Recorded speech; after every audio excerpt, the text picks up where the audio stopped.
Greetings shippers, welcome back, and it's time for a bit of a different edition of Fic Rec Friday. That's why we've moved over a few feet for an exciting new location. So I guess this is less Fic Rec Friday and more Lost Fic Friday. Raiders of the Lost Fics. If you've been here for a while, you've heard a lot about the fanfic boxes. A bunch of boxes where I printed off a bunch of fanfics over the years that I just needed to keep with me. And I thought, in honor of the purge, the upcoming Tumblr purge on December 17th, it would be a good time to revisit those boxes and just comfort fandoms, comfort fics, and have a discussion about how we got into fandom, what we enjoy about it, and some of our favorite fics, some of which may no longer be with us. When it comes to fics, they can be deleted for a variety of reasons. Sometimes it's a purge. Sometimes it's because the author doesn't want it up anymore. Sometimes websites just collapse because no one wants to pay for the domain anymore. There are lots of reasons why a fic can suddenly vanish. So there are some who take measures to protect their fics and art and find a way to make sure that they still have access no matter what happens. There's a certain level of paranoia there, but is it paranoia or justifiable concern when these things actually vanish? So the other day I was going through my boxes because I was actually going to have an edition where I recced these fics to you and there were links and all of that wonderful stuff. However, upon going through the box, finding the fics,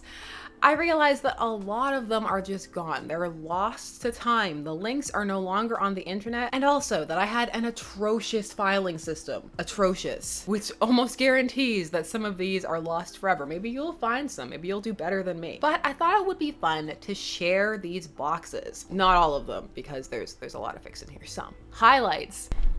Ugh. So this is one box. This is box numero uno. One box. This is box 2. This is the serious box. This box is heavy. Oh, this is where the good fics are. The good fics are in the heavy box. The boxes also have secret hidden compartments on the top where I have some fan art stored. Look at that.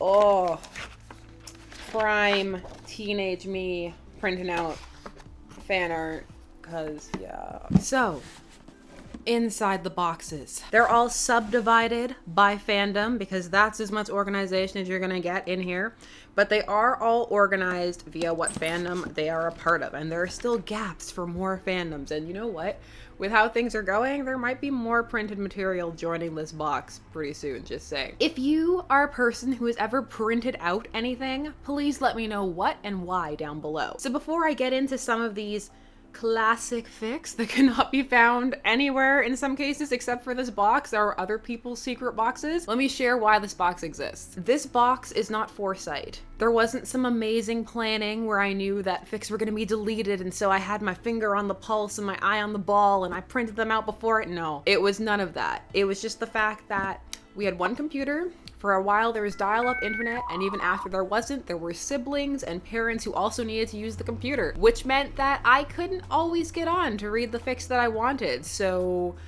I printed them. Because I'm the type of person who likes to read things over and over again. Fics, books, whatever it is. I need to read it more than once, so if I really like something, I want a copy. Now, the ultimate question whenever a box is presented anywhere: what's in the box? What's in the box? What's in the box? Ah, right in the front.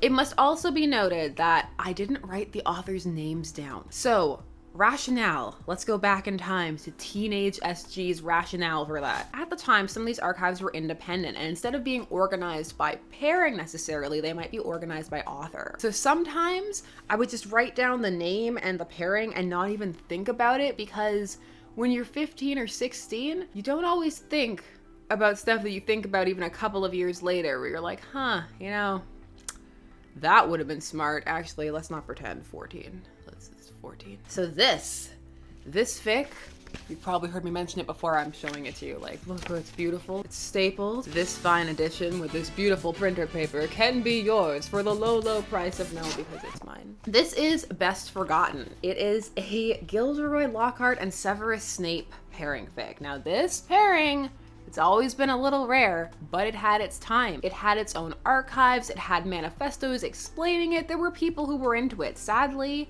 almost all of those are gone, and there are very few fics left, and this This gem I have not been able to find on any of the ports, which is sad, so let me tell you about it. If you were on the streams, you may have heard about this fic already, but it bears repeating. This is a post-book 5 fic and also post-war, written in the period where people were imagining what was going to happen after Harry Potter before that epilogue came and dashed so many people's dreams. In this, the idea is that Snape didn't enjoy teaching, but he enjoyed potions. So he's gone and opened up a potion shop. It also introduces a Gilderoy Lockhart who is recovered from all of the events that took place in the books, and he's looking for work, but no one will hire him obviously because of his past. Also, it deals with the idea that once Lockhart really tried to do the things that he said he was going to do, but he failed, and in fact he got horribly injured and scarred, and that he's been walking around his whole life with this glamour over himself, but as part of his punishment he can no longer wear it. So now everybody has to see him as he actually is. One day he stumbles upon Snape's potion shop, and Snape, being one who's no stranger to second chances,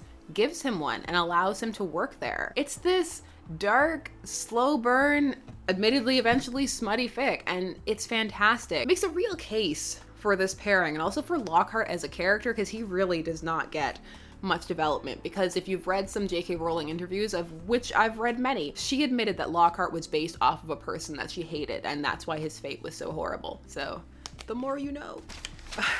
Some of these fics in here, they're divided by genre, so they'll say things like friendship. Friendship is magic. There's a lot of snooping in here. Ah! My voice just cracked. Ah! Fics you have, yes. This section is the Star Trek section. And what's going on here is a lot of Gen fic. There are so many great Gen Star Trek fics. A lot of them were in zines and then people uploaded them to the internet afterwards. There are so many great T'Pring and Spock fics that are not pairing fics. They're just exploring their marriage and what happened there, and they're brilliant. They're so good. I hope I have one of those in here because those were great. I probably did, and I was probably like, oh, I'm only gonna print these adventure fics and these snooping fics. These T'Pring fics will be here forever. I don't know why that's what teenage me sounds like in my head. I really don't. Oh, there are lots of McCoy and Spock friendship fics in here. When I was younger, I was really obsessed with the idea that yes, they were friends. They just had a different type of friendship than Spock and Kirk, and that so many people didn't get that. And I was like, no, they're friends. They're all close. Ah, Smallville. Smallville has a surprisingly small section in here. That's probably because it came at the end of the box phase. What's this? What's this? There's fics everywhere. What's this? What's this? Ah, of course, there's some bat jokes in there. Ah ha ha ha. Yes, here we go. These fics, there's not even a title on here. Look at this brilliant archiving. Oh, the beta here is Alara Rogers. She was everywhere in fandom back in the day. Shout out to Alara. These are early pre-X-Men movies Cherick fics. So for those of you who may have watched the 90s animated series, which for some is a bit hard to watch now because of the animation, which hasn't aged as well as certain other shows, admittedly, the relationship between Charles and Magneto, Magnus as he was called in that series, was often front and center in these really intriguing and very shippy ways. Not a lot of people seem to catch it, however. People have shipped Cherick for a long time, and there definitely were people who were into it, but it was really hard to find fics on the internet. So in my time scouring in the late 90s before the film came out, I only ever found 2, and they're here. They're right here. This one was Close Enemies. This first one here is a Savage Land fic, which for those who missed that arc, there's this great arc at the end of season 1 and then it spreads into season 2 where Charles and Magnus are both lured to the Savage Land because they each get a message from the other one, they think, saying that they need help. And at this time, all hell is breaking loose in the city, and there's the anti-mutant rallies and all of this stuff, and they both just drop everything and leave to go help each other. It is one of the shippiest things to ever occur. This one I don't even have the title for. My gosh, this is one of those great ones where it's very popular trope now where Eric sneaks into the mansion after and all the kids are there and they secretly have a chess game, a hookup, whatever ends up happening, and no one knows that Eric's there, except for Jean, if Jean's in the story, which sometimes she's not for narrative convenience. Ow. That monitor assaulted me, and you all saw it. Witnesses to a crime. Ugh. The only thing that's really heavy up here is this. This was my Pretty Butterfly book. In it, I have notes about films that I had watched because I thought I was gonna be a super cool film reviewer. Haywire, that's how old this is. There's a review in here for Haywire. Does everybody remember when Haywire happened?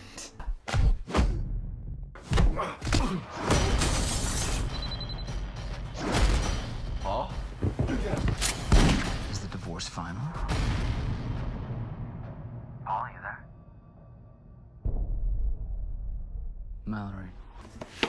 Somewhere in the multiverse, there's a universe where I just started a channel that was movie reviews and that happened. It's probably...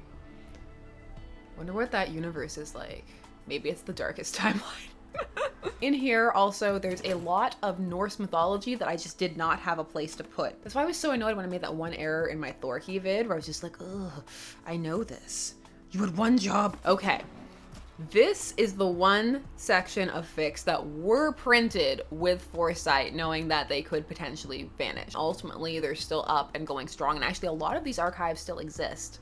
This is the Vampire Chronicles section. For those who are unaware, the author of the Vampire Chronicles, Anne Rice, did not have a good view of fanfiction at all. She appears to have mellowed on it a bit, keyword appears to. But at the time, she was threatening litigation and all kinds of things, and she spoke out quite harshly about how anybody else who attempted to write her characters could not possibly have a grasp of them, understand them, that fanfiction was insulting and derided the original text and was a way of backhandedly saying that it wasn't good enough and that the reader wasn't satisfied with what they had received and that they just needed to sit down and enjoy the material and then put it down and go on with their lives and basically enjoy it within the confines of what was presented and not attempt to add anything else to it. As one can imagine, this did not go over well, but it was very different in that time period. We were very much pre-social media. So even though people were quite put out, their response to it, rather than attacking Anne Rice personally, though some did, but nowhere near as many as if it had happened today, they simply kept writing the fiction and they put up their archives and they did all kinds of intriguing tagging and secret naming and made it seem as if the fics were for something else, and they put disclaimers as well. Lots of disclaimers, for this was the era of disclaimers about how they didn't own the content, no offense was intended, this was just their version, and you would see all of that, and that is largely a result of her reaction to it. People were very afraid. So I have so many fics. So many varied fics in here. There's Lestat and Louis, there's Louis and Armand. It said so varied and then listed two. So varied. A couple. This one is one of my favorites. Oh wow. So at this point I had run out of staples, so I put a 3-hole punch and was tying them together with twine because that's how serious I was about this. Twine. Also, there's a giant note back here that simply says, "Get money and sign form." I have no idea what that means. Is it like a mantra? Get money, sign forms. I don't know. Hey, this one has an author name. Ooh, look at me. Properly printing and aligning things. It's called Walking Mojo by Dark Angel. And this is a fic where, of course, because Louis and Lestat have a dog, and it's about them walking their dog and sorting out their issues through their love of their dog. And it's sweet and adorable. I love fics where Louis and Lestat work through their issues because I am not convinced that Lestat is the most reliable narrator. I mean, Anne Rice wants me to believe that Lestat, the brat prince, is the most reliable narrator of all time, but I'm not convinced. I don't like how Louis' account was just thrown under the bus. I think that there was some truth there that Lestat doesn't want to acknowledge. Just saying. That's my headcanon. But as Anne Rice says, it is invalid and ungrateful. I'm ungrateful. This isn't just a box of fics, it's a box of ingratitude. And I saved the most special for last. I have to wait for the garbage truck to go by. Waiting. Bye, boys. Oh, he's wearing a Santa hat. He was wearing a Santa hat. This fic, and I have looked for it. I have looked for it so hard, and I'd forgotten I printed it. And when I went through this box a few weeks ago, I realized I had, and afterwards I looked for the title. I looked so hard. The author's name isn't on here, but this fic is so unique, and I've talked about it so many times. This is my Picard Q Guinan fic, and it is one of my favorite fics of all time. And after having some time to do a bit more of an in-depth search, I found it, and hence I can present it to all of you. This fic deals with some of the relationships that I found the most interesting personally on TNG, and those were the relationships between Picard and Guinan, Guinan and Q, and Picard and Q. Because in the episode Q Who, where Q sends the ship forward to meet the Borg out of spite, he encounters Guinan and they hint that they have some kind of history together, and that she actually has some kind of defense against him. I knew it was you. You! Picard, if you had half the sense you pretend to have, you would get her off your ship immediately. And if you'd like, I'd be more than pleased to expedite her departure. Or an ability to at least ward him off or be able to act on his level in some capacity. And the series has long hinted that there is some kind of intimate relationship between Picard and Guinan.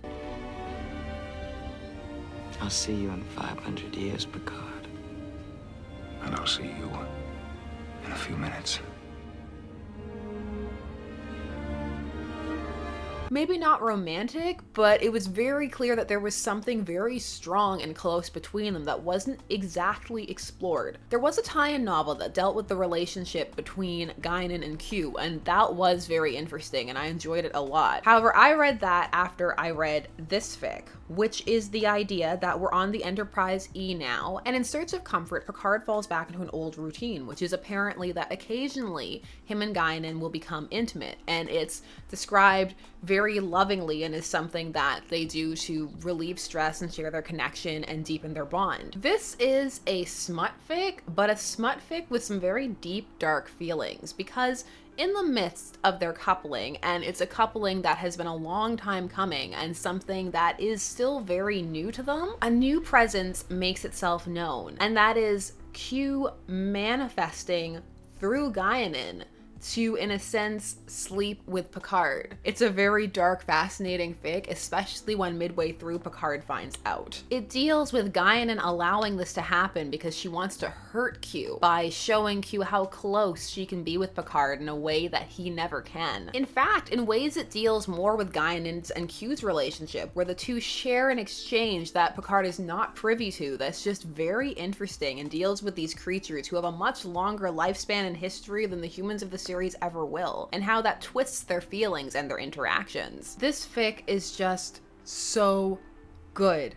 It's so good. It's not something that you can imagine happening in the series by any stretch, but it's so well written. It feels like something that deserves to be explored, and I'm so glad that I found it. Unlike my Trelane Kirk fic that I had once upon a time and can never find again. I'm not okay. Yes, there was a Trelane and Kirk fic. Think about it. So what I want from all of you now is to share your relationship with fan fiction and share your favorite fic. It can be lost or not lost, either way. If you have a lost fic that you really love, please feel free to tell everybody all about it down below. I want to hear about these fics. Who knows, maybe somebody else will have read it too and you can share your memories of this awesome fic. If it's still around, share that as well, and if there's enough of them, maybe I can do a Fan Rec Friday of your favorite fics, just a Wrecker's Faves type of video. As always, I know this was a little different, but please do leave your recs down below. It's fun every now and again to change things up and play with formats and just share a bit more of our fandom journeys with each other, because not everybody has someone to share them with or people that they feel comfortable letting into this side of their lives, as sometimes fandom can still be viewed very much as a dirty little secret or something to be embarrassed by. So think of this as a fun space where you don't have to be embarrassed. Just share your fandom and let your fan flag fly. That was too much of an alliteration. It's like a 40s or 60s comic level alliteration. If you haven't already, please do follow on social media to stay up to date, know when we're streaming, and just come on over and chit chat about fandom. It's a good time, I swear. Also, there are, as always, more videos coming soon. So if you haven't already, also please subscribe and hit that bell notification so that you never miss a vid. It's always fun, it's always varied, you never know what you're gonna get, and that's a good thing, because just like fandom, there are so many different avenues to explore. I will see all of you again soon, and until then, let's get to the outro. Bye-bye. This has been Shipper's Guide to the Galaxy. Don't forget to like, share, comment, and subscribe. Special thanks to all of my patrons, names on the side, for helping to make these videos possible. There are, as always, more videos coming soon, so until then, stay tuned, for there are as many ships out there as there are stars in the sky.